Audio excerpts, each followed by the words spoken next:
I mean, by that time, were you, did you know how to actually invest your money and spend your money properly, or were you still just balling out? Because I remember Gilbert Arenas, he said how he spent his entire rookie salary before he even played and was sleeping in the damn stadium because he was so broke. He didn't have gas money.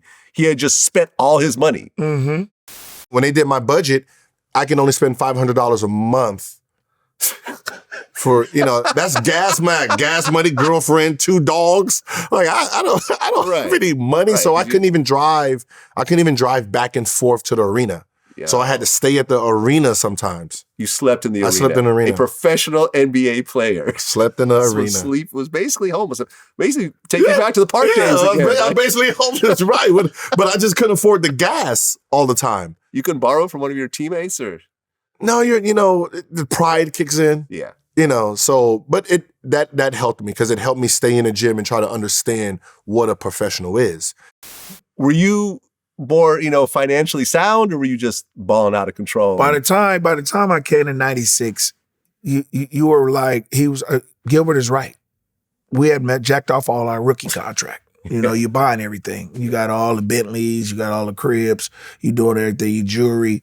I got 5 guys that roll with me every day. I had a posse. So it was like that, and I got them all cars, apartments, everything. They flying everywhere with me. Isn't that crazy now, just as a grown man, to think that you had 5 adult men that you're essentially treating like your children? Mm-hmm. You're paying for their meals, their flights, their cars.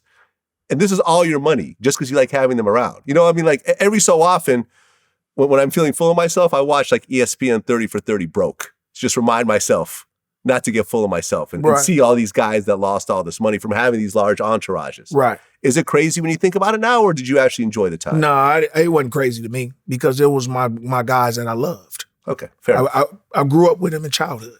You know what I'm saying? And I told them to make them a better life, to get them to stay out of trouble and do it like, because 4 of my guys, if I would have took them out, they would have probably been dead by now. Yeah. You know what I'm saying? But now if I look at them all, they all got families. They done did something. We started, my best friend Milton, we started a business together that's still rolling now. So we're fine. It's just that you look at LeBron and his crew. Look at all of them now.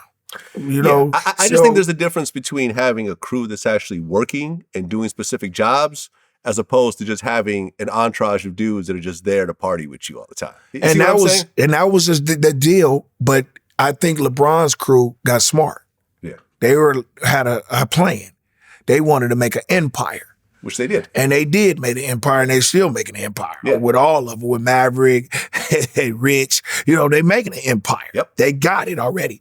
I wish that our crew would have been the same way. Yeah. But we were more into that because we were older than them. We way older than them, and they learned from looking at our crew and to say, no, that we didn't want to do that. We want to be that. I wish other crews would have looked at that and seen that.